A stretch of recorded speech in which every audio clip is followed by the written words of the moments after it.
نؤمن به ونتوكل عليه ونعوذ بالله من شرور أنفسنا ومن سيئات أعمالنا من يهده الله فلا مضل له ومن يضلله فلا هادي له ونشهد أن لا إله إلا الله وحده لا شريك له ونشهد أن سيدنا وسندنا وحبيبنا ومولانا محمدا عبده ورسوله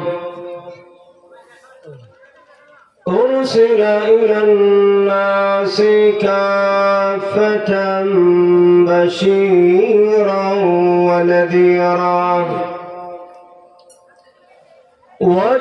وداعيا إلى الله بإذنه وسراجا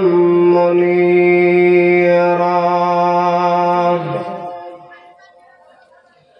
أما بعد فقد قال الله تعالى في كلامه المجيد وفي فرقان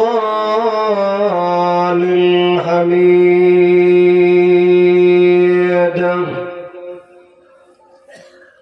أعوذ بالله من الشيطان الرجيم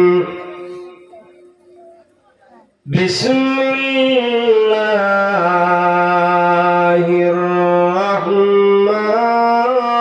الرحمن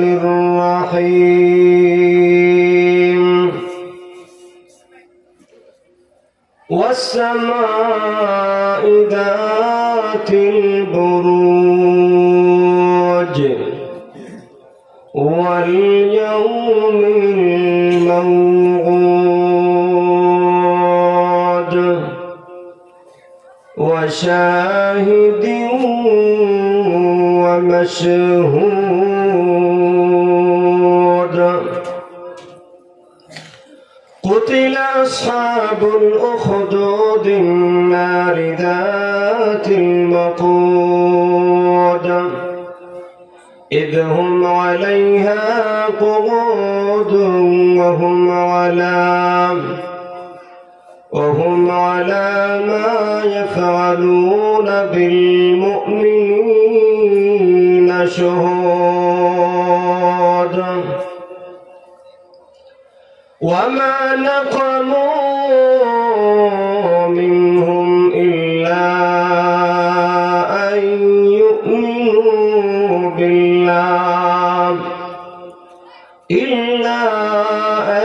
يؤمنوا بالله العزيز الحميد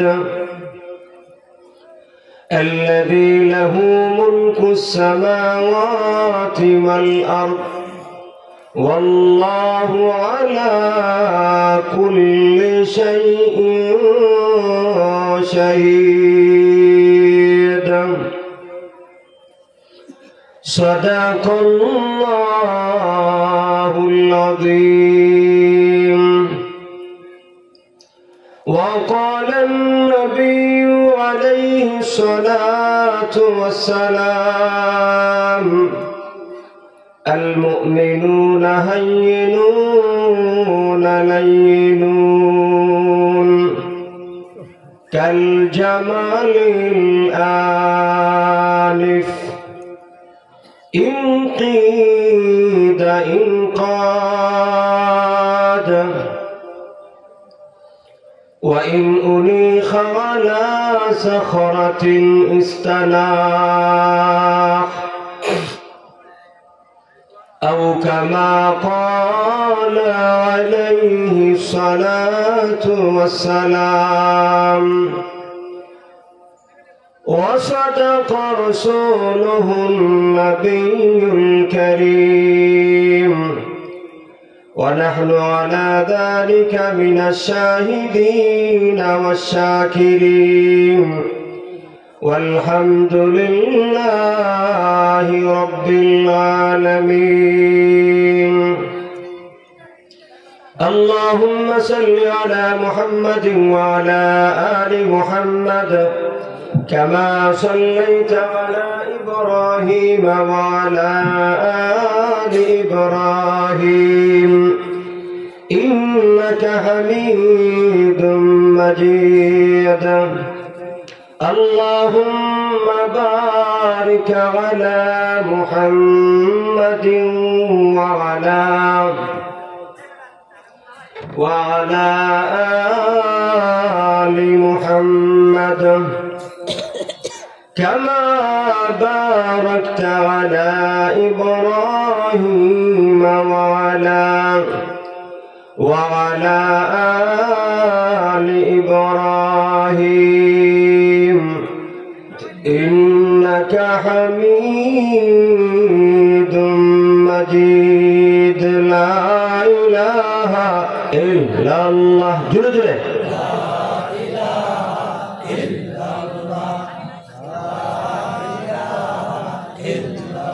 কয়েকজনে জিকির করতেছেন আর অনেকেই জবান বন্ধ করে বসে আছেন। আফসোস আমাদের অবস্থার উপরে। আপনার জবান খুলে বলেন আল্লাহর নামে জিকির করলে সব হয় না গুনাহ হয়? সবের দরকার নাই। আফসোস মরণের পরে বোঝা যাবে সবের কি পরিমাণ প্রয়োজন দরকার। একটা নেকির কারণে যখন গোটা হাসরের ময়দানে চক্কর দিতে থাকবে বান্দা, মার কাছে যাবে, বাবার কাছে যাবে, বন্ধু বান্ধবের কাছে যাবে, একটা নেকি পাবে না। অথচ এই দুনিয়ার জমিনে হায়াতে জিন্দেগির মধ্যে ইচ্ছা করলেই মুহূর্তে মুহূর্তে হাজার হাজার নেকি অর্জন করতে পারে। কথা বলেন ঠিক কি না? জবান করে একটু জিকির করি মহব্বতে। লা ইলাহা ইল্লাল্লাহ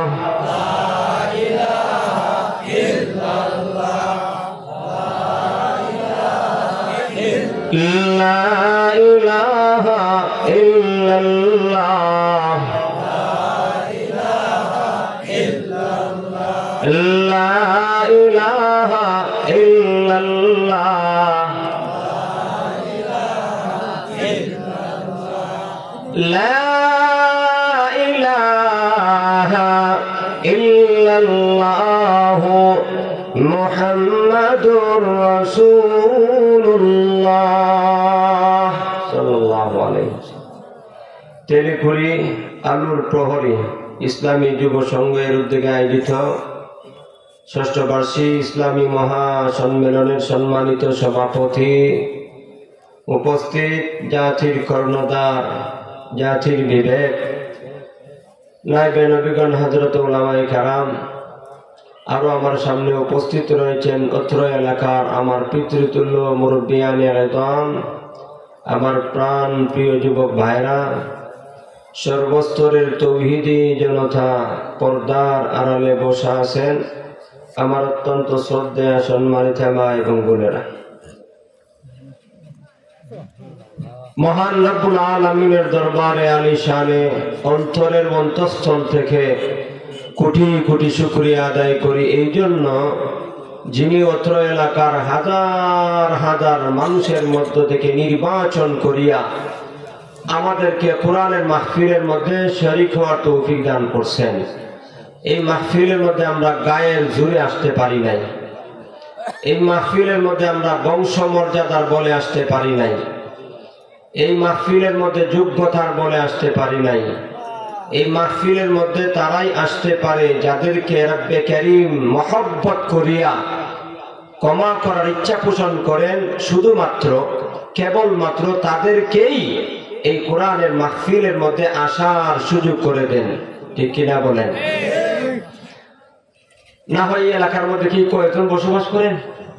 তেলিকুড়ি আশপাশ, বেঙ্গালা তেলিকুড়ি, ওই আলুদায় আশপাশের এ কয়েকজনে কি বসবাস করেন নাকি আরো লোক আছে? আরে ভাই, আমাদের চেয়ে আরো ভালো ভালো মানুষ আছে। আমরা নগণ্য গুনাহগার পাপী বান্দা, দুর্বল অসহায়। আমরা কয়েকজন আসছি বসছি, আমাদের চেয়ে বাহিরে গিয়া দেখেন কি পরিমাণ সুন্দর যোগ্যতা সম্পন্ন বংশধর, গায়ে শক্তি আছে, অনেক অনেক বড় বড় ডিগ্রি নিয়ে রাস্তার মধ্যে ঘুর ঘুর করে মহা মূল্যবান সময় নষ্ট করতেছে। ইচ্ছা করলে আসতে পারত, কিন্তু রাব্বে কারীম তাকে পছন্দ করেন নাই। আল্লাহ আমাদেরকে দয়া করে মহব্বত করে পছন্দ করেছেন। এটাই প্রমাণ করে অত্র এলাকার সমস্ত মানুষের মধ্যে আল্লাহ আমাদেরকে ভালোবাসেন। সবাই বলি আলহামদুলিল্লাহ। আল্লাহ যে ভালোবাসছেন, এখন আল্লাহকে ভালোবাসা দরকার না? কি বলেন আপনারা? ইমানদার মাত্রই আল্লাহকে ভালোবাসবে। আল্লাহ আমাদেরকে যত নিয়ামত দান করেছেন, এই সবগুলি নিয়ামতের মধ্যে সর্বশ্রেষ্ঠ নিয়ামত হল ইমানের নিয়ামত। আল্লাহর অসংখ্য অগণিত নিয়ামতের মধ্যে সর্বশ্রেষ্ঠ নিয়ামত হল ইমানের নিয়ামত, যেই নিয়ামতের মোকাবেলায় আর কোন নিয়ামত হতে পারে না। ঠিক কিনা বলেন? তো আল্লাহ দয়া করে আমাদেরকে ইমানের মতো দৌলত দান করছেন, ইমানের মতো নিয়ামত দান করেছেন। আর যারা ইমানদার তারা আল্লাহকে সবচেয়ে বেশি মহব্বত করে। ঠিক কিনা? আল্লাহ বলেন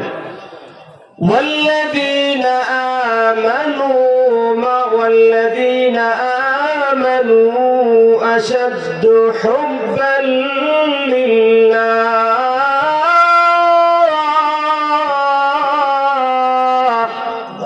ওয়াল্লাযীনা আমানু। রাব্বে কারীম তার ভাষায় বলেন, ও দুনিয়ার মানুষ শুনো, আমি তোমাদেরকে একটা বিষয় বলে দিচ্ছি, সেটা হইল ওই দুনিয়ার মধ্যে যারা মুমিন ইমানদার তারা সবচেয়ে বেশি আল্লাহকে ভালোবাসে। আমাদের অন্তরের মধ্যে আল্লাহর ভালোবাসা আছে না নাই? সবচেয়ে বেশি ভালোবাসতে হবে আল্লাহকে, রসুলকে।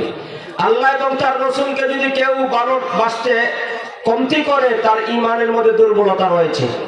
আল্লাহর নবী হাদিসের মধ্যে বলেন, কেউ পরিপূর্ণ ইমানদার হতে পারবে না যতক্ষণ পর্যন্ত না সে দুনিয়ার সমস্ত মানুষ, এমনকি তার নিজের প্রাণের চেয়ে আমি রসুলকে বেশি ভালোবাসবে। সুবহানাল্লাহ। খলিফাতুল মুসলিমিন ওমর ফারুক রাদিয়াল্লাহু তাআলা, বুখারীর riwayat, তিনি আল্লাহর নবীকে বলেছিলেন, ইয়া রাসূলুল্লাহ, আমি দুনিয়ার সমস্ত মানুষের চেয়ে আপনাকে বেশি ভালোবাসি, কিন্তু আমার প্রাণের চেয়ে বেশি মহব্বত করি না। নবীজি বলেন, ওমর, ভেবে চিন্তে করে দেখো, কোন মুমিন, কোন ব্যক্তি পরিপূর্ণ ইমানদার হতে পারে না ততক্ষণ পর্যন্ত যতক্ষণ পর্যন্ত না তার প্রাণের চেয়ে বেশি আমি রাসূলকে ভালোবাসবে।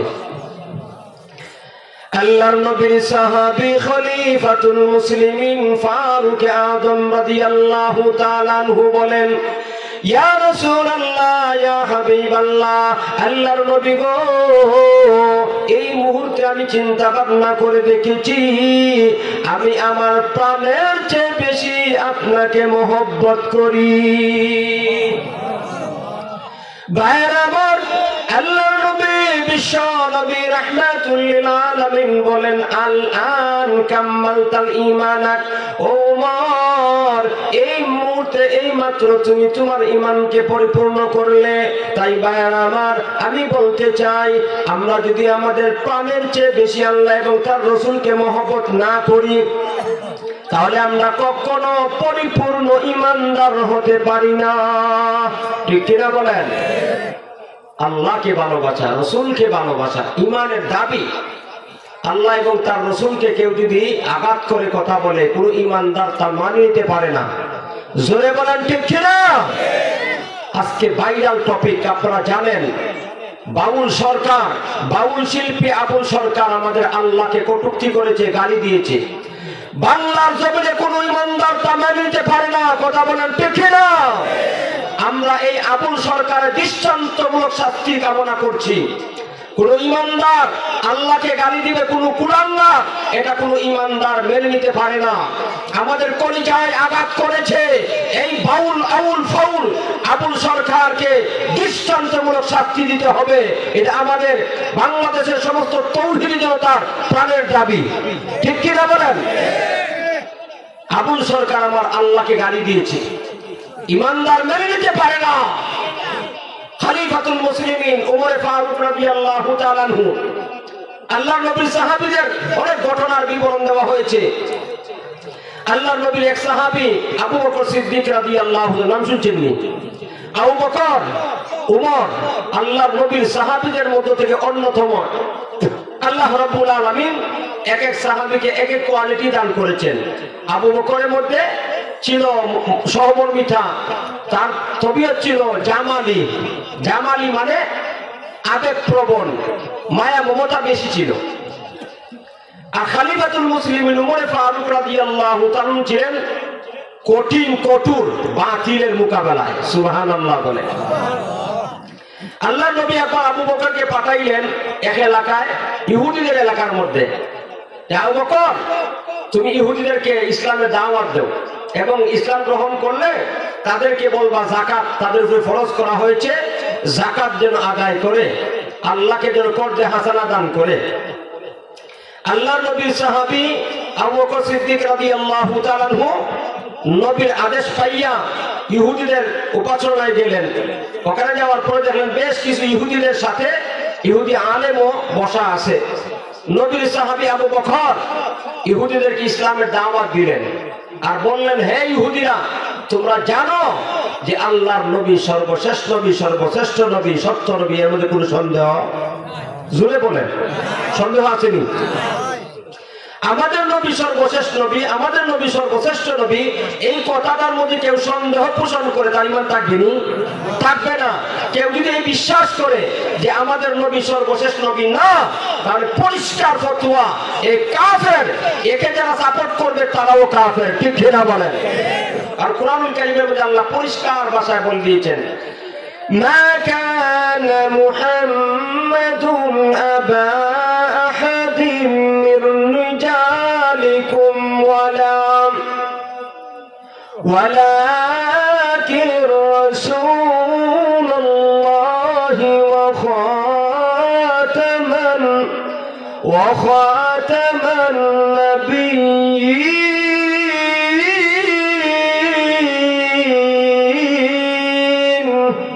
আল্লাহ বলেন, মা কানা মুহাম্মদ আবা আহাদিন মির রিজালিকুম, ও দুনিয়ার মানুষ, আমার নবী মুহাম্মদুর রাসূলুল্লাহ তোমাদের মধ্য থেকে কোন পুরুষের পিতা নন, বরং তিনি হচ্ছেন রাসূলুল্লাহ, তিনি হচ্ছেন আল্লাহর রাসূল, ওয়া খাতামান নাবিয়্যিন, এবং সর্বশেষ নবী। সুবহানাল্লাহ। কেউ যদি নবীকে সর্বশেষ নবী বলে বিশ্বাস না করতে পারে, কোরআনের সূরা আহজাবের 40 নম্বর আয়াতকে অস্বীকার করার কারণে সে বেঈমান কাফের হইয়া যাবে। ঠিক কিনা? সুতরাং আমরাও বিশ্বাস করি আল্লাহর হাবিব খলিফাতুল মুসলিমিন আবু বকর সিদ্দিক রাদিয়াল্লাহু তাআলাকে পাঠাইলেন। তিনি গিয়ে দাওয়াত দিলেন ইহুদিদেরকে, ও ইহুদি সম্প্রদায়, তোমরা জানো আমাদের নবী মুহাম্মদুর রাসূলুল্লাহ সাল্লাল্লাহু আলাইহি ওয়াসাল্লাম সর্বশেষ নবী, সর্বশ্রেষ্ঠ নবী, এর মধ্যে কোনো সন্দেহ নাই। তোমরা তাকে এমন ভাবে চিনো যেমনই ভাবে তোমরা তোমাদের সন্তানকে চিনো। ঠিক কিনা বলেন? আল্লাহ কোরআনুল কারীমের মধ্যে বলেন, الذين آتيناهم الكتاب يعرفونه كما يعرفون أبناءهم। আল্লাহ রাব্বুল আলামিন বলেন, ও দুনিয়ার মানুষ শোনো, ইহুদি খ্রিস্টান যাদেরকে আমি আসমানি কিতাব দান করেছি, এরা আমার নবীকে দেখার পরে তারা এমন ভাবে চিনতে পেরেছে যেমনই ভাবে বাবা তার সন্তানকে চিনতে পারে। সুবহানাল্লাহ।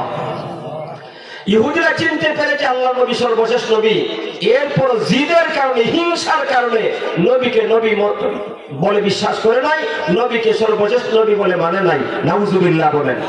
আল্লাহর নবীর সাহাবী আবু বকর সিদ্দিক রাদিয়াল্লাহু তাআলা আনহু তাদেরকে দাওয়াত দিলেন যে তোমরা নবীকে শেষ নবী বলে বিশ্বাস করো, কালেমা পড়ে মুসলমান হও, নামাজ পড়ো, আর আল্লাহ রাব্বুল আলামিনকে যাকাত করতে হাসানা, তোমাদের মালের একটা অংশ যাকাত দাও। তখন ইহুদি এক আলেম বলতেছে, আবু বকর, তুমি কি বলতেছো, চিন্তা ভাবনা করছো নি? বলে, কি চিন্তা ভাবনা করবো? তুমি যে বললাই যে আল্লাহর কর্জ দেওয়ার জন্য, আল্লাহ কি ফকির নাকি? তোমার কথায় বোঝা যায় যে আল্লাহ গরিব, মিসকিন, ফকির, আর আমরা ধনী, আমাদের কাছে কর্জ চাই। কারণ দুনিয়ার মধ্যে দেখবেন আপনি কর্জ ঋণ চাই ওই ব্যক্তি যে অভাবী, আর তার কাছে চাই যে ধনী। কথা বলেন ঠিক না? তো তুমি যে বললাই আল্লাহ কর্জে হাসানা চাইতেছে আমাদের কাছে, আমরা কর্জে হাসানা দেবো। আল্লাহ কি গরিব? তার মানে আল্লাহ গরিব, মিসকিন ফকির, আর আমরা হইলাম ধনী। নাউজুবিল্লাহ বলে। আল্লাহ নবীর সাহাবী আবু বকর 1 নাম্বার ইমানদার। খেয়াল করে দেখেন, ইতিহাসের মধ্যে উল্লেখ করে দেওয়া হয়েছে, তাফসীরের কিতাবের মধ্যে উল্লেখ করে দেওয়া হয়েছে। এই যখন আল্লাহর নবীকে সে আল্লাহ তাআলাকে গালি দিয়েছে, আল্লাহ মিসকিন ফকির, উনি দাঁড়িয়ে থাকতে পারে নাই, সহ্য করতে পারে নাই। আবু বকর এত কোমল হৃদয়ের সাহাবী ছিলেন, এত শান্ত প্রিয় ছিলেন, তিনি কোন হাঙ্গা দাঙ্গা মধ্যে পছন্দ করতেন না। এই শান্তি প্রিয় সাহাবী, এত মায়া দরদি সাহাবী, আল্লাহর বিরুদ্ধে যখন ইহুদি খ্রিস্টান বেঈমান কাফেররা কটূক্তি করেছে, আল্লাহর নবী সাহাবী সহ্য করতে পারেন নাই, তার গালের মধ্যে সজোরে একটা আঘাত করেছেন। সুবহানাল্লাহ বলে। ইহুদি সর খাইয়া ঘুরায় ঘুরাইয়া পড়ছে। আর দেখবেন জুড়ে সর খাইলে পড়ে মাথা ঘুরায়। কথা বলছেন না কেন? আল্লাহ নবীর কাছে এসে বিচার দিছে। আবুল কাসেম, আল্লাহ নবীর কুনিয়ত আবুল কাসেম। আল্লাহ নবীর এক ছেলের নাম ছিল কাসেম, উনি মারা গেছেন ছোটবেলায়, এই জন্য আল্লাহ নবীকে বলা হইতো আবুল কাসেম। ইহুদিরা এসে বলতেছে, বিচার দেখো যে হে আবুল কাসেম, তোমার সাথী আবু বকর তো সর দিয়ে দেখো কি অবস্থা করছে আমাকে। কেন সর দিছে? কোনো কারণ নাই। নাউজুবিল্লাহ বলেন। আচ্ছা, আবু বকর যে সর দিছে, এটা কি কোনো কারণ আছে না নাই? এমনিতে আঘাত করছে। আরে ভাই, মুসলমান কি এমনিতে আঘাত করে? তাও আবার আবু বকর 1 নাম্বার ইমানদার, আল্লাহ নবীর উম্মতের মধ্যে সর্বশ্রেষ্ঠ ব্যক্তি। নবীজি বলেন, ও আবু বকর, আমি মেরাজের রাত্রে দেখেছি জান্নাত জাহান্নাম ঘুরে ঘুরে দেখেছি। কিয়ামতের ময়দানে আল্লাহর তৈরি জান্নাত এক একটা দরওয়াজায় এক এক শ্রেণীকে ডাকবে, সাইমিনদেরকে এক গেটে ডাকবে, যাকাত দানকারীদেরকে এক গেটে ডাকবে, জিহাদে অংশগ্রহণকারী এদেরকে এক দরজায় ডাকবে। আর আমার উম্মতের মধ্যে এমন এক ব্যক্তি আছে, জান্নাতের 8টা দরওয়াজায় তাকে ডাকবে। সুবহানাল্লাহ। নবীর সাহাবী আবু বকর সিদ্দিক রাদিয়াল্লাহু তাআলা আনহু বলেন, ইয়া রাসূলুল্লাহ, ইয়া হাবিবাল্লাহ, ওগো আল্লাহর নবী, ওই ব্যক্তি তো বড় সৌভাগ্যবান হবে যাকে জান্নাতের 8 দরজার আহ্বান করবে। ওই ব্যক্তি তো বড় সফল কাম হবে, বড় সম্মানিত হবে। আপনার উম্মতের মধ্যে ওই ব্যক্তিকে নবীজি বলেন, আবু বকর, ওই ব্যক্তি আমার উম্মতের মধ্যে আর কেউ না, বরং ওই ব্যক্তি সম্মানিত ব্যক্তি হলে তুমি আবু বকর। আল্লাহু আকবার বলেন। আবু বকরের বিরুদ্ধে নবীর কাছে ও মামলা দায়ের করছে ইহুদি, আর বলতেছে যে আমি কিচ্ছু করি নাই, অহেতুক আমাকে চোর মারছে। নাউজুবিল্লাহ বলেন। আবু বকর কি চোর মারছেন অহেতুক, না কোন কারণ আছে? কারণটা কি? কারণটা হচ্ছে এই খ্রিস্টান ইহুদির বাচ্চারা আমার আল্লাহকে গালি দিয়েছে। আর মুমিন মুসলমানের সামনে যখন আল্লাহকে কেউ কটূক্তি করে, সে যে কি হোক না কেন, যে কোনো শক্তির অধিকারী হোক না কেন, যে কোন দলের লোক হোক না কেন, কোন মুসলমান ওই কুলাঙ্গারের বিরুদ্ধে অ্যাকশন নিতে একটু বিলম্ব করে না। আবুল সরকার, তুমি বুঝেছো, মনে করেছো আল্লাহকে গালি দিয়ে চার পেয়ে যাবে? না না, বাংলাদেশের তাওহীদি জনতা তোমাকে একটা মুহূর্ত সহ্য করবে না। দিনের জন্য তোমাকে তোমার কাছে প্রতিশোধ নেবে। ঠিক কিনা বলেন? আফসোস লাগে কি জানেন? এই কুলাঙ্গার আল্লাহকে গালি দিয়েছে, তাওহীদি জনতা বাংলার সাধারণ মুসলমানের রক্তকরণ হয়েছে, কলিজার মধ্যে রক্তকরণ হয়েছে। আজকে বিভিন্ন জায়গায় বিভিন্ন ভাবে প্রতিবাদ করা হচ্ছে, কিন্তু আফসোস আমাদের বাংলাদেশের কিছু নামদারি মুসলমান, মুনাফিক মার্কা মুসলমান, ওই আবুল সরকারের পক্ষ নিয়ে কথা বলে। ঠিক কিনা? আমি পরিষ্কার ভাষায় বলে দিতে চাই, যারা আবুল সরকারের পক্ষ নিয়ে কথা বলবে, ওই আবুল সরকারের যে শাস্তি হবে, এই পক্ষ অবলম্বনকারীদেরকেও বাংলাদেশ সরকার যেন একই শাস্তি দান করে। ঠিক কিনা বলেন? সুন্নি নামের সিন্নি, এই যে মাথার ফুলারি কিছু আছে, দেখবেন আপনারা ইউটিউবের মধ্যে দেখেন, দুনিয়ার মধ্যে দেখেন কি পরিমাণ তারা লাফালাফি শুরু করে দিয়েছে। তারা প্রমাণ করেছে তারাও আল্লাহর দুশমন। কথা বলছেন না কেন? আল্লাহকে গালি দেওয়াতে আপনারা খুশি না বেদার? আপনাদের অন্তরের মধ্যে ভালো লাগছে না খারাপ লাগতেছে? কোন মুসলমান আল্লাহকে গালি দিলে সহ্য করতে পারে না। আরে ভাই, মুসলমান হয়তো সে নামাজ পড়ে না, হয়তো রোজা রাখতে পারে না, শয়তানের দোকান হয়তো বা ইসলামের বিধান সঠিকভাবে পালন করে না, কিন্তু বাংলাদেশের তৌহিদি জনতা আল্লাহ এবং তার রাসূলের বিরুদ্ধে কোন কুলাঙ্গার যদি কটূক্তি করে তা একটা মুহূর্ত সহ্য করে না। ভাইরা আমার, অবাক লাগে কিছু রাজনৈতিক পলিটিশিয়ানরাও পক্ষ নিয়ে মায়া কান্না করে যে আবুল সরকারের সাথে যে আচরণ করা হয়েছে ঠিক হয় নাই, নাউজুবিল্লাহ বলেন।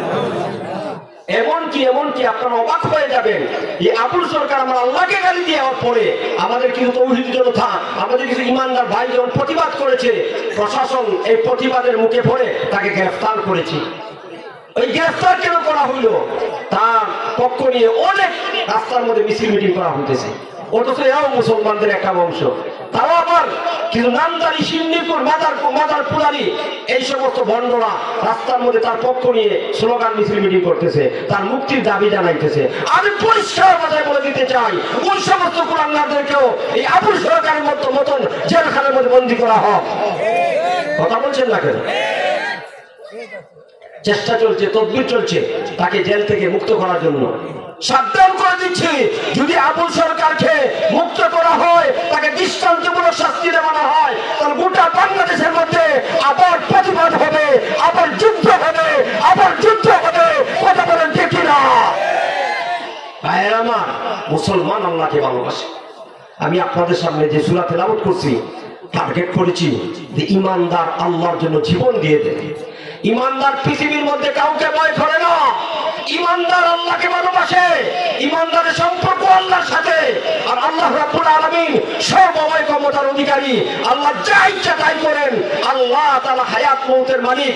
আপনার আমার হায়াতে জিন্দেগির মধ্যে যা হবে সব আল্লাহর হুকুমেই হবে, যত পরিবর্তন আসবে সব আল্লাহর হুকুমেই হবে। আল্লাহ তাআলা যদি কারো ইজ্জত ও সম্মানের সিদ্ধান্ত নেন, কাউকে সম্মানিত করতে চান, পৃথিবীর কোন শক্তি তাকে অপমান করতে পারে না। আমার আল্লাহ যদি আরশে আযীম থেকে কারো জন্য জুতার বাড়ি ফয়সালা করেন, সিদ্ধান্ত নেন, এই ব্যক্তিকে জুতার বাড়ি খাওয়া থেকে পৃথিবীর কোন শক্তি রক্ষা করতে পারে না। মুসলমান ইমানদার আল্লাহকে ভালোবাসে। ইমানের প্রশ্নে কোন মুসলমান স্যাক্রিফাইস করে না। ইমানের প্রশ্নে মুসলমান কোন বাতিলের সামনে মাথা নত করতে জানে না, মাথা নত করতে পারে না, প্রয়োজন হলে তার জীবন দিয়ে দেয়। ঠিক কিনা বলেন? আমি যে সূরা তেলাওয়াত করেছি, এই সূরার মধ্যে রব্বে কারীম একটা নয়, দুইটা নয়, চারটি শপথ করে বলেছেন। চারটি শপথ করার পরে একটা ঘটনার বিবরণ দিয়েছেন। এই ঘটনা হলো ইমানদারের ঘটনা। এই ঘটনা হলো যারা ইমানের কারণে, যাদেরকে ইমানের কারণে শাস্তি দেওয়া হয়েছিল তাদের পুরস্কারের ঘটনা। এই ঘটনার মধ্যে বিবরণ দেওয়া হয়েছে যেই সমস্ত কুলাঙ্গাররা ইমান এই আনয়ন করার কারণে ইমানদারকে শাস্তি দিয়েছিল, তাদের ধ্বংসের আলোচনা রয়েছে এর মধ্যে। সুবহানাল্লাহ। সূরার শুরুতে আল্লাহ চারটি বিষয় শপথ করেছেন। এক নাম্বার, আল্লাহ বলেন ওয়াসসামাই যাতিল বুরুজ। সামা আসমান, আল্লাহ তাআলা বুরুজ শব্দ উল্লেখ করা হয়েছে। ফাসসিরিনে কেরামগণ এর ব্যাখ্যা অনেক আলোচনা করেছেন। সংক্ষিপ্ত কথা হইল, বুরুজ মানে হইল বড় বড় তারকা। আকাশের মধ্যে তারকা আছে না নাই? একটু জোরে বলেন, আছে না নাই? আল্লাহ তারকা বিশিষ্ট আসমানের শপথ করে বলেন। দুই নম্বর শপথ করি আল্লাহ বলেন ওয়াল ইয়াউমিল মাউউদ। শপথ প্রতিশ্রুত দিনের শপথ। প্রতিশ্রুত দিন বলতে কি বোঝায়? তাফসীরবিদগণ বলেন কিয়ামতের দিনের শপথ আল্লাহ তাআলা করেছেন। কারণ আল্লাহ তাআলা কিয়ামতের প্রতিশ্রুতি দিয়েছেন, বান্দা এই দুনিয়ার মধ্যে যতদিনই অবস্থান করো না কেন, মৃত্যুবরণ করি আল্লাহর কাছে চলে যাইবা। আর একদিন আমি ইসরাফিলকে হুকুম দিব, ইসরাফিল সিংহায় ফুঁক দেওয়ার পরে গোটা দুনিয়া চূর্ণ বিচূর্ণ হয়ে যাবে। আমি আল্লাহ কিয়ামত কায়েম করব। ওই দিন আসবে, এর মধ্যে কোনো সন্দেহ। জোরে বলেন। আল্লাহ তাআলা কোরআনের জায়গায় জায়গায় বলেছেন, আয়াত তেলাওয়াত করলে তুই ফতরি দিব। এক জায়গার মধ্যে আল্লাহ বলেন وأن الساعة لآتية لا ريب فيها وأن الله يبعث من في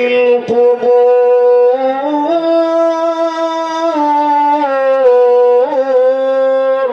الله رب العالمين বলেন وأن الساعة لآتية। ও মানুষ, মানুষ কিয়ামত আগমন করবে, এর মধ্যে কোনো সন্দেহ নাই। কিয়ামত অনুষ্ঠিত হবে, কিয়ামত কায়েম হবে, এটা আল্লাহ কুরআনুল কারীমের জায়গায় জায়গায় আলোচনা করিয়া আমাদেরকে সাবধান করেছেন, সতর্ক করেছেন। এটা আল্লাহর পক্ষ থেকে পরিচিত দিন, ওই দিনের শপথ করেছেন। 3 নম্বর শপথ আল্লাহ বলেন ওয়াশাহিদ। শাহিদ বলতে তাফসীরবিদগণ বলেন এখানে জুমার নামাজ, জুমার দিনকে বোঝানো হয়েছে। শুক্রবারের শপথ আল্লাহ তাআলা করেছেন। ও মাসহুদ, মাসহুদ বলতে এখানে আরাফার দিনকে বোঝানো হয়েছে। এখানে 4টি বিষয়ে শপথ করা হয়েছে। একটা হলো আসমানের শপথ, তারকা বিশিষ্ট আসমানের শপথ। 2 নম্বর আল্লাহ রাব্বুল আলামিন কিয়ামতের দিনের শপথ করেছেন। 3 নম্বর জুমার নামাজের শুক্রবারের শপথ করেছেন। 4 নম্বর শপথ করে আল্লাহ বলেন আরাফার দিনের শপথ। ফাসিরে কেরামগণ বলেন এই যে 4টি বিষয়ের শপথ আল্লাহ করেছেন, এই 4টি বিষয় আল্লাহর কুদরতের নিদর্শন। সুবহানাল্লাহ। কারণ আকাশের দিকে তাকায় দেখেন আল্লাহ যে কত বড় ক্ষমতাবান, আল্লাহ যে কত বড় ক্ষমতার অধিকারী, তা আল্লাহর আসমান প্রমাণ করে, ঠিক কি না? আল্লাহ রাব্বুল আলামিন বলেন হুয়াল্লাযী রাফা'আস সামাওয়াতি বিগাইরি আমাদিন তারাউনাহা। ও বান্দা দেখো না, দেখো না আমি আল্লাহ কেমন করে বিশাল আকাশকে বিস্তৃত করে সৃষ্টি করেছি, এর মধ্যে কোনো খুঁটা দেই নাই। সুবহানাল্লাহ। এই যে প্যান্ডেলটা আছে, প্যান্ডেলটা আটকানোর জন্য দেখেন কি পরিমাণ খুঁটা দিচ্ছে, কিন্তু আল্লাহ বিশাল আকাশকে আমাদের উপরে এভাবে বিদ্যমান করে রেখেছেন, লটকায় রাখছেন। এর মধ্যে কোনো ফিলার আসেনি। আপনার কথা বলে না কেন? ফিলার দেখছেন নি? ফিলার নাই। যদি ফিলার থাকতো তাহলে কি পরিমাণ ঠেলা ধাক্কা খাইতে। আচ্ছা বলেন, ফিলার আসমানকে টিকায় রাখার জন্য, এই সামিয়ানাকে টিকায় রাখার জন্য কি পরিমাণ ফিলার দিছে, কতটা পুলি লাগাইছে। আর আসমানটা কি মনে করেন সামিয়ানা সমান? এখন এই আসমান কত উঁচা, 500 বছরের রাস্তা। এই বিশাল আকাশকে আটকায় রাখার জন্য যদি ফিলার দেওয়া হতো তাহলে কি পরিমাণ ফিলার লাগতো, আর কি কত বড় বড় ফিলার লাগতো, ঠিক না? এখন যদি ফিলারই হইতো জমিনের মধ্যে চলতে পারতেন আর বিমান চালাইতে পারতেন। আল্লাহ জানে কিয়ামতের পূর্বে আমার বান্দারা আকাশ পথ ব্যবহার করবে। আল্লাহ আগেই জানেন আকাশ পথ ব্যবহার করবে, বিমান চলাচল করবে। আর এই মুক্ত আকাশ, শূন্য আকাশের মধ্যে বিমান তার গতিতে মানুষকে নিয়ে এক দেশ থেকে অন্য দেশে চলে যায়, মাঝখানে কোনো ধাক্কা টেলা খায় না, ঠিক না ভাইরা আমার? এই জন্য আল্লাহ আকাশের শপথ করেছেন। ও মানুষ খেয়াল করে দেখো, আমি আল্লাহ কত বিস্তৃত বিশাল আকাশকে তোমাদের মাথার উপর ঝুলন্ত অবস্থায় রেখেছি, একটা খুঁটিও নাই। সুবহানাল্লাহ। 2 নম্বর কিয়ামতের শপথ, এটা ভয়ঙ্কর দিন। কি বলেন আপনারা? কিয়ামত কি হালকা সহজ না কঠিন? কি পরিমাণ কঠিন! আল্লাহু আকবার। আল্লাহর নবী একটা হাদিসের মধ্যে বলছেন, ছোট্ট করে বলি, খেয়াল করে দেখেন। কথাগুলি হয়তো বা লম্বা হয়ে যাইতেছে, আমি জানি না কতটুকু সময় পাবো। সংক্ষিপ্ত ভাবে খেয়াল করে শুনেন। এই যে কিয়ামতের শপথ আল্লাহ করেছেন, তাফসীরবিদগণ বলেন আল্লাহ 4টি শপথের মধ্যে দ্বিতীয় শপথ কিয়ামতের দিনে শপথ করার কারণ হইল আল্লাহ কিয়ামতও এটা কুদরতের নিদর্শন, কিয়ামতও এটা ভয়ঙ্কর দিন।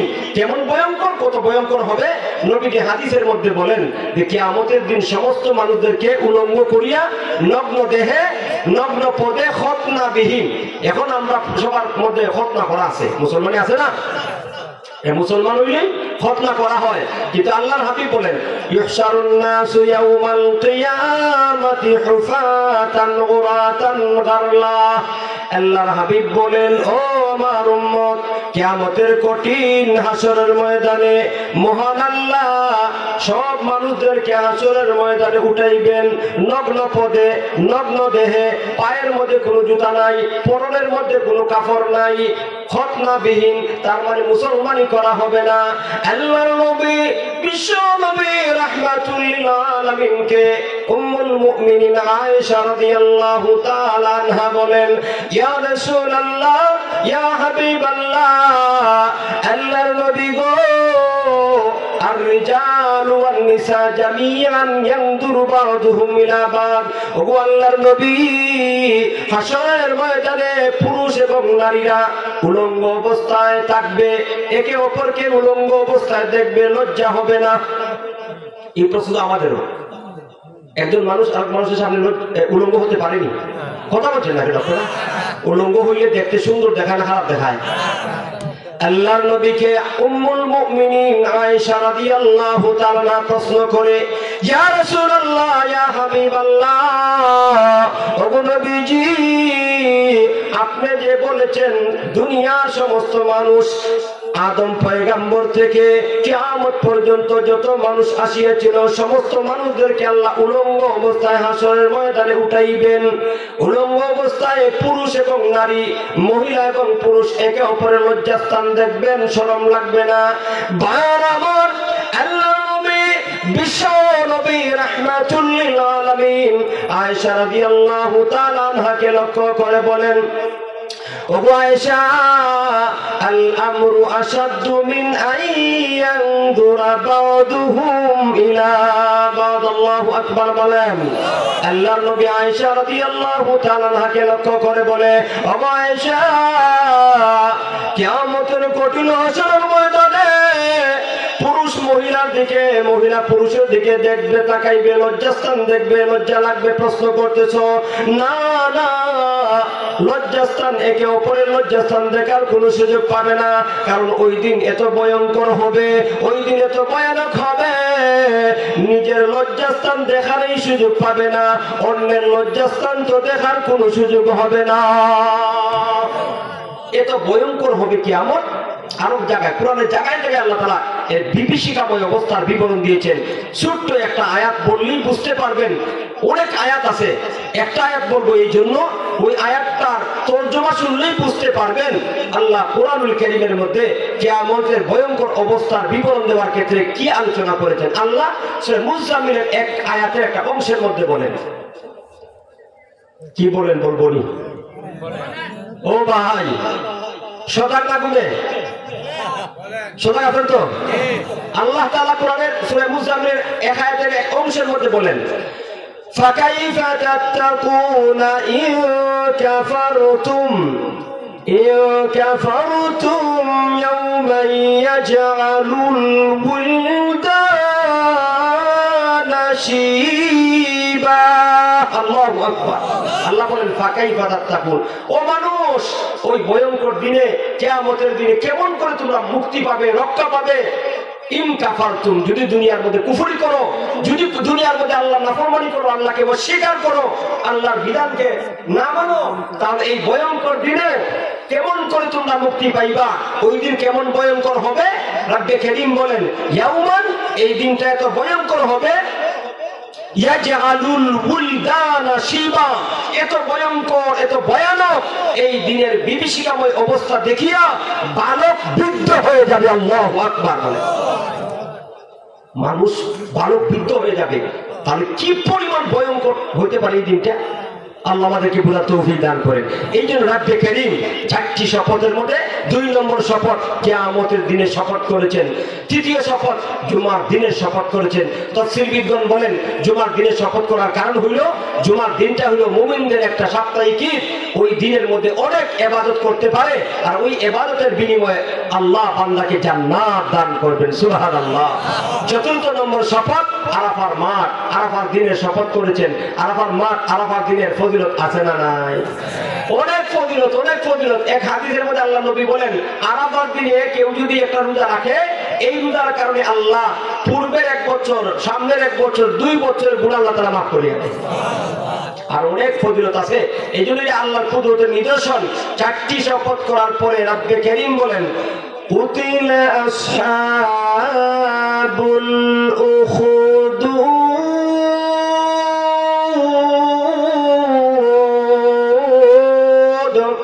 4টি শপথ করার পরে আল্লাহ তাআলা বলেন, ও দুনিয়ার মানুষ শুনো, ফরিহা খননকারীরা ধ্বংস হয়েছে, গর্ত খননকারীরা ধ্বংস হয়েছে। ওই গর্ত, আর নারি যাতিল উকুদ, যে গর্তের মধ্যে লাকড়ি ছিল, ইন্ধন ছিল, লাকড়ি প্রজ্বলিত আগুন দ্বারা প্রজ্বলিত করা হয়েছিল, ইন্ধন যুক্ত আগুন ছিল যেই গর্তের মধ্যে, ওই গর্তওয়ালা ওই ফরিহা খননকারীদের জন্য ধ্বংস রয়েছে, ওরা ধ্বংস হয়েছে। নাউযুবিল্লাহ।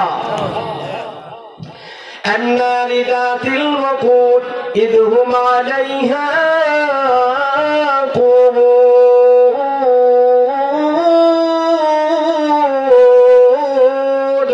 আল্লাহ রাব্বুল আলামিন বলেন, ওই ফরিহা খননকারীরা এই গর্তের কাছেই বসা ছিল।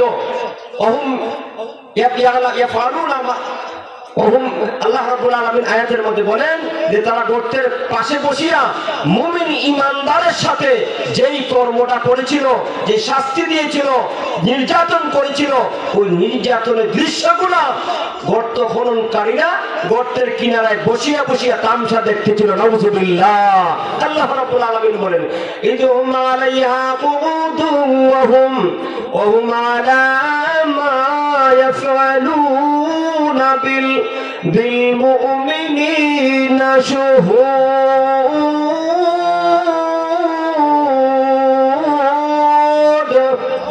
এরা ইমানদারের সাথে যে নির্যাতন করা হইতেছে, নির্মমতা প্রদর্শন করছে, গর্তের মধ্যে বসিয়া তামসা দেখতেছে এই বেঈমান কাফেররা।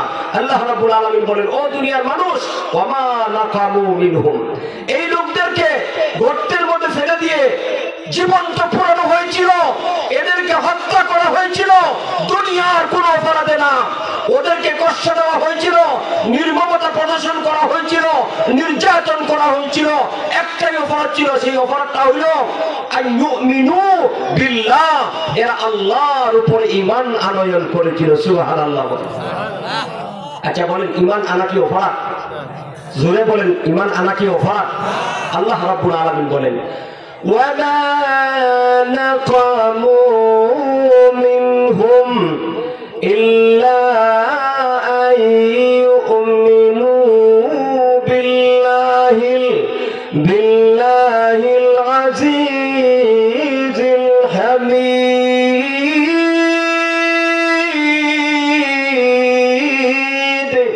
আল্লাহ রাব্বুল আলামিন বলেন ও দুনিয়ার মানুষ, আমার এই বান্দাদেরকে ওরা নির্মম ভাবে, নিষ্ঠুর ভাবে আঘাত করেছিল, নির্যাতন করেছিল। দুনিয়ার কোন অপরাধ ছিল না ওদের।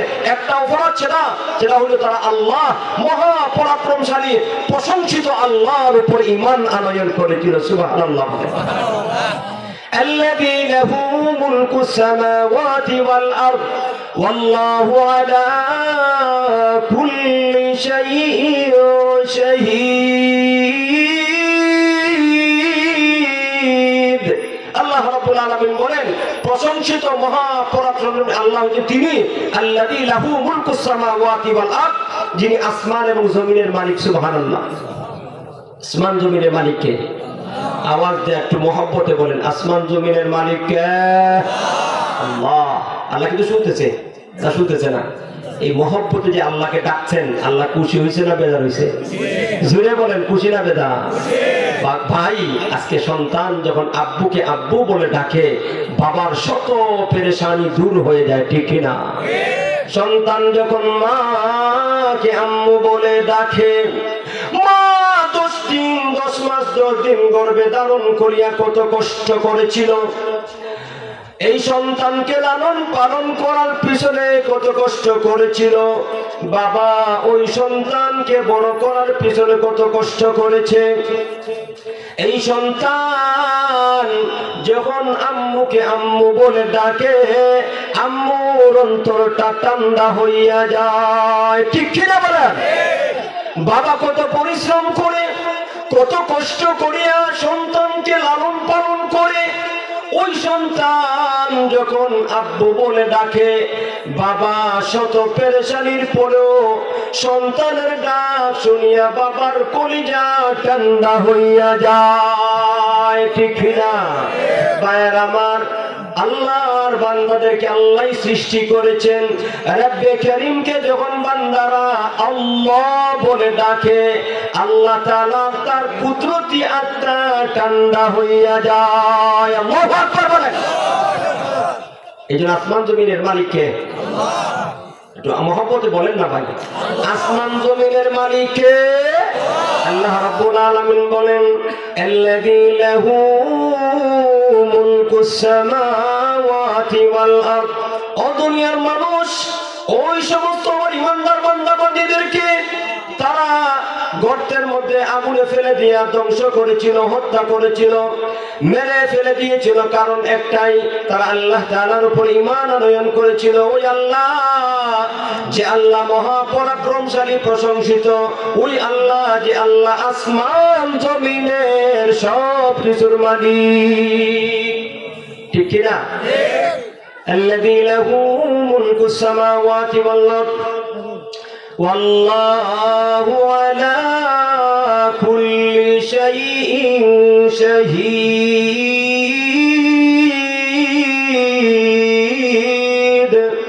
আল্লাহ রাব্বুল আলামিন হইছেন দুনিয়ার সব কিছুকে আল্লাহ দেখেন। আপনি আমি দুনিয়ার মধ্যে কি করি না করি, দুনিয়ার মানুষ দেখুক বা না দেখুক, আল্লাহ দেখে কি দেখে না? জোরে বলেন, আল্লাহ দেখে কি দেখে না? ভাইরা আমার, আল্লাহ কত বড় মেহেরবান, দয়াবান। বান্দা যখন জমিনের মধ্যে আল্লাহর কোটি কোটি নিয়ামত খেয়ে আল্লাহর বিরুদ্ধে কথা বলে, আল্লাহকে গালি দেয়, আল্লাহর বিরুদ্ধে ষড়যন্ত্র করে, আল্লাহর রাসূলের বিরুদ্ধে কথা বলে, কোরআন সুন্নাহর বিরুদ্ধে কথা বলে, ভাইরা আমার, আল্লাহর নিয়ামত খাওয়ার পরে যেই সমস্ত কুলাঙ্গার বেঈমান কাফেররা আল্লাহর বিরুদ্ধে কথা বলে, আল্লাহর বিরুদ্ধে আল্লাহর নাফরমানি করে, আল্লাহ তাআলা দেখেন। দেখার পরেও আল্লাহ সঙ্গে সঙ্গে তাদেরকে শাস্তি দিয়ে ধ্বংস করার ক্ষমতাও রাখেন। এরপরও মহান আল্লাহ, দয়াময় আল্লাহ দেখে, ক্ষমতা থাকার পরেও ধ্বংস করে না। ঠিক না? যদি ধ্বংস করত, আজকে পর্যন্ত আমরা কেউ জীবিত থাকার কথা না। জোরে বলেন ঠিক কিনা? আল্লাহ এই কথাটাও কোরআনের মধ্যে উল্লেখ করেছেন। বলবনি? আল্লাহ বলেন, ওয়ালাউ ইউআখিযুল্লাহু النَّاسَ بِظُلْمِهِمْ مَا تَرَكَ عَلَيْهَا مِن دَابَّةٍ।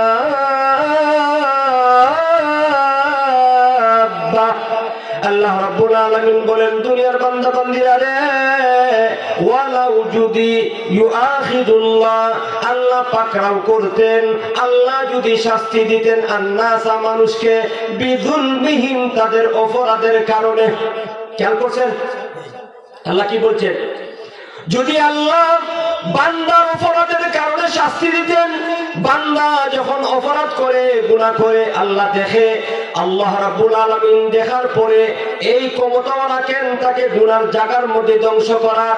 যখন আল্লাহর বিরুদ্ধে কথা বলে, ওই আবুল সরকার যখন অনুষ্ঠানের মধ্যে তার মতো কিছু কুলাঙ্গারের সামনে বলেছিল, আল্লাহর কোনো আগামাথা নাই, আল্লাহর কথার কোনো আগামাথা নাই, নাউজুবিল্লাহ বলেন, ওই সময় মহান আল্লাহ এই কুলাঙ্গার নাস্তিককে সঙ্গে সঙ্গে আযাব দিয়া ধ্বংস করার ক্ষমতা আমাদের আল্লাহর আসিল না? আসিল না? কিন্তু আল্লাহ ধ্বংস করে না। আল্লাহ বলেন, বান্দা, আমি আল্লাহ যদি গুনার কারণে তোদেরকে শাস্তি দিতাম, মা তারাকা আলাইহা মিন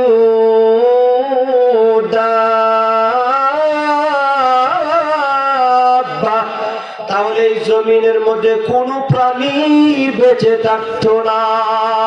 ঠিক কিনা?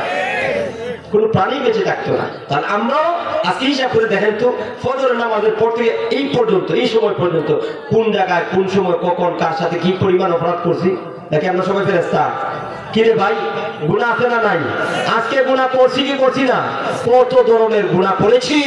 আল্লাহ ওই জায়গার মধ্যেই আমাদেরকে ধ্বংস করার ক্ষমতা ছিল, আল্লাহর এই ক্ষমতা ছিল। আল্লাহ ধ্বংস করতে পারতেন, ধ্বংস করেন নাই কেন? একমাত্র কারণ আল্লাহর দয়া মায়ার কারণে আল্লাহ ধ্বংস করে না। ঠিক কিনা?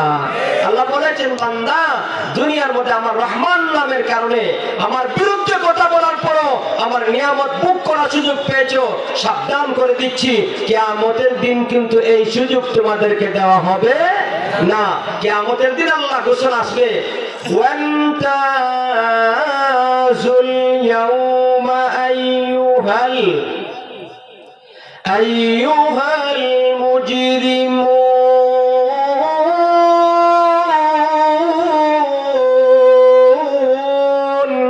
সূরা ইয়াসিন আয়াত, যারা সূরা ইয়াসিন মোটামুটি তেলাওয়াত করেন তারা জানার কথা। এই আয়াতের মধ্যে আল্লাহ রাব্বুল আলামিন বলেন, ও দুনিয়ার মানুষ, দুনিয়ার মধ্যে একই দোকানের মধ্যে বেঈমান, কাফের, মুশরিক, ইহুদি, খ্রিস্টান, ইমানদার, বেঈমান সবাই এক দোকানে বাজার করতে পারে, এক শাস্ত্রের মধ্যে চা খাইতে পারে, একই রাস্তায় যাইতে পারে, চলতে পারে, একই গাছের ফল খাইতে পারে। দুনিয়ার মধ্যে যদি আমি আল্লাহ বেঈমান কাফেরদেরকে মুমিন মুসলমানদের সাথে নিয়ামত করার সুযোগ দিয়েছি, পরকাল কিয়ামতের দিন এই সুযোগ তাদেরকে দেওয়া হবে না, ঠিক কিনা? আল্লাহ পরিষ্কার ঘোষণা, আল্লাহ বলে দিবেন আজকের দিন, হেই বেঈমান কাফের দলেরা, দুনিয়ার মধ্যে আমি আল্লাহ রহমান নামের খাতিরে আমার বিরুদ্ধে কথা বলার পরও, আমাকে গালি দেওয়ার পরও আমি তোদেরকে নিয়ামত থেকে বঞ্চিত করি না, আজকের দিন তোদেরকে এই সুযোগ দেওয়া হবে না। ভাইয়ের আমার, আল্লাহ রাব্বুল আলামিন আমার তেলাওয়াত করা আয়াতের মধ্যে যে ঘটনার বিবরণ দিয়েছেন, এখানে কোন এলাকার, কোন সনে, কত তারিখে, কি নাম, তাদের কিচ্ছু উল্লেখ করা হয় না। আল্লাহ অস্পষ্ট ভাষায় জানিয়ে দিয়েছেন যে ফরিহা খননকারীরা ধ্বংস হয়েছে। এই গর্ত খননকারী কারা, কি এদের পরিচয়, কোন এলাকার, এদের নাম কি, এরপর কোন সনে, কত তারিখে, কোরআনের আয়াতের মধ্যে এর বিবরণ দেওয়া হয় নাই। ভাইয়ের আমার, তাফসীরের কিতাবের মধ্যে মুফাসসিরিনে কেরামগণ বলেন, এই ঘটনাটা ঘটেছিল আমাদের নবী সাইয়্যিদুল মুরসালিন রাহমাতুল লিল আলামিনের জন্মের 70 বছর পূর্বের ঘটনা। জায়গাটা হইল ইয়ামান।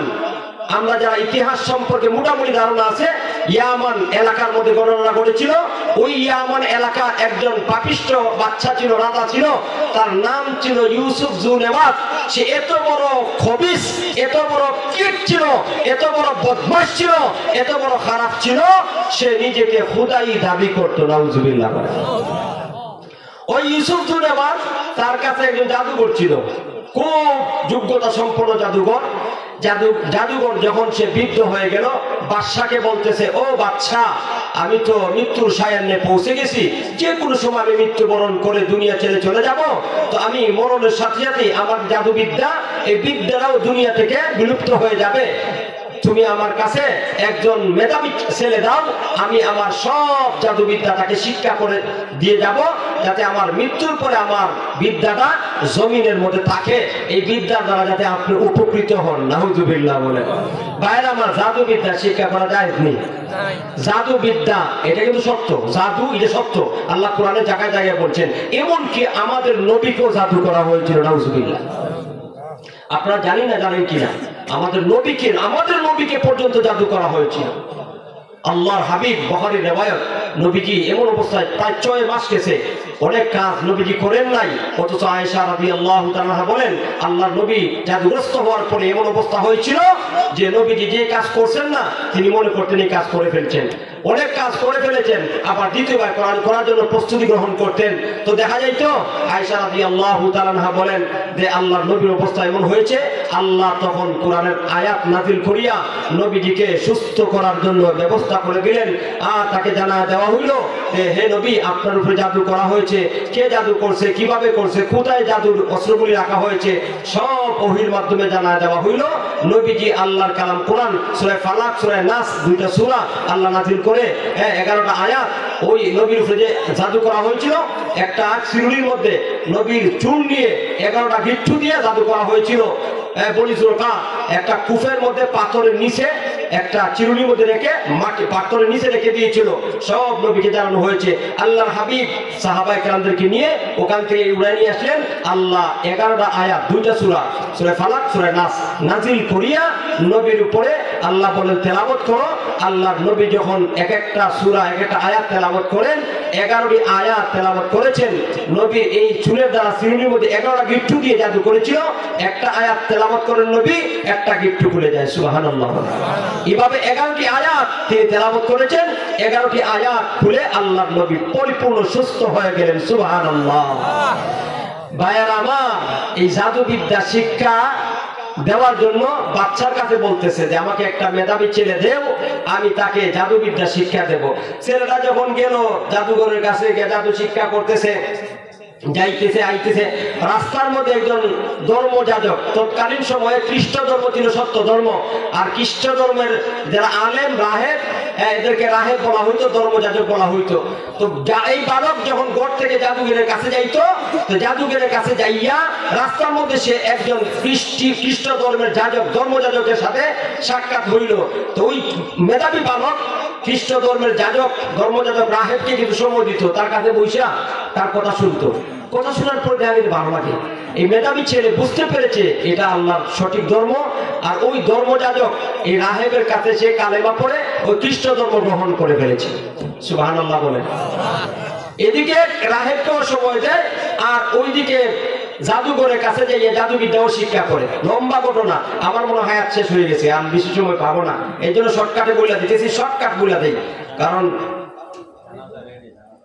জানাজা গুলি রেডি, বেশি দেরি বলে জানাজা পড়ে বুঝছেন না ভাইরা আমার। এই বালক তখন এই জাদুঘরের কাছেও জাদুবিদ্যা শিক্ষা করে, রাহেবের কাছ থেকে সে এই রাহেবের ধর্ম শিক্ষা করে। এখন তার কাছে মানে সন্দেহ সৃষ্টি হয়েছে যে জাদু বিদ্যাটা সত্য না এই ধর্মযাজক রাহেবের ধর্ম সত্য। হঠাৎ করে একদিন সুযোগ আসছে যাচাই করার, রাস্তার মধ্যে রাস্তা চলাচল, লোক চলাচলের রাস্তা, বড় একটা রাস্তার মধ্যে বিশাল বড় একটা হিংস্র জন্তু বসে রয়েছে, যার কারণে ওই দিকের মানুষ ওই দিকে যাইতে পারে না, ওই দিকের মানুষ এদিকে আসতে পারে না, বিপদ পড়ছে না। এই ছেলে রাস্তা দিয়ে যাইতে হঠাৎ করে দেখে মানুষের গ্যাদারিং, কি ব্যাপার, অগ্রসর হইয়া দেখে রাস্তার মধ্যখানে বড় বিকট বড় একটা হিংস্র যন্ত্র এই রাস্তার মাঝে বৈশা রয়েছে, যার কারণে মানুষ ওই পাশের ওই দিকের মানুষ ওইদিকে যাইতে পারে না, আর ওই দিকের মানুষ ওইদিকে আসতে পারছে না। সে ওই ছোট্ট ছেলে বালক, তাফসীরের কিতাবের মধ্যে উল্লেখ করে দেওয়া হয়েছে, তার নাম হলো আব্দুল্লাহ ইবনে তামুর রাহমাতুল্লাহি আলাইহি। সে একটা পাথরের টুকরা হাতে নিয়ে বলছে এই তো সুযোগ যায় যাচাই করা, যে জাদু করে ধর্ম সত্য না রাহেবের ধর্ম সত্য, এটা যাচাই করবো আজকে। পাথরের টুকরা নিয়ে সে বলতেছে, আল্লাহ যদি রাহেবের ধর্ম সত্য হয় তাহলে আমার এই পাথরের আঘাতে যেন এই ভয়ঙ্কর বিশাল আকারের এই হিংস্র জন্তুটা মারা যায়। বিসমিল্লাহ বলিয়া যখন পাথরটা আঘাত করছে, আঘাত করার সঙ্গে সঙ্গে বিশাল আকারের এই ভয়ঙ্কর হিংস্র জন্তুটা সঙ্গে সঙ্গে মারা গেছে। সুবহানাল্লাহ বলে। এখন কি বুঝলেন, কি প্রমাণ হইল, জাদুঘরের ধর্ম সত্য না খ্রিস্টান ধর্ম সত্য? তার কাছে প্রমাণ হয়ে গেছে যে এই রাহেবের ধর্ম সত্য। সে যাইয়া রাহেবের কাছে ঘটনা বলিয়া সে এই ধর্ম গ্রহণ করিয়া পালন করতে লাগছে।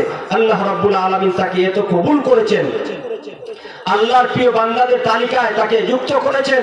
ভাইয়ের আমার, রাহেবের কাছে ঘটনা বলার পরে রাহেব তখন ছেলেকে বলেছিল, আব্দুল্লাহ ইবনে তামুরকে, ও বাবা, এখন বর্তমানে এই সময় আমার চেয়ে আল্লাহর কাছে তোমার মর্যাদা বেশি। সুবহানাল্লাহ, তুমি ঈমান গ্রহণ করেছো, এখন তোমার উপরে ঈমানি পরীক্ষা আসবে, ঠিক কিনা ভাইরা আমার? ঈমানদারের উপরে ঈমানের কারণে বিভিন্ন সময় যুগে যুগে আল্লাহ পরীক্ষা করেছেন। ঈমানদার ঈমানি পরীক্ষা দিতে গিয়ে সব কিছু ছেড়েছে, কিন্তু একটা মুহূর্তের জন্য তার ঈমানকে ছাড়ে নাই, ঠিক কিনা? লম্বা ঘটনা, জানাজা পড়ে নিব আমার 9:30 বাজে। যতটুকু বলা হয়েছে আল্লাহ তাআলা আমাদের সবাইকে বুঝার এবং আমল করার তৌফিক দান করেন। জোরে বলেন, রাগ পাইছেন, কষ্ট পাইছেন? আল্লাহ আমাদেরকে শেষ পর্যন্ত উলামায়ে কেরামদের ধারাবাহিকভাবে আলোচনা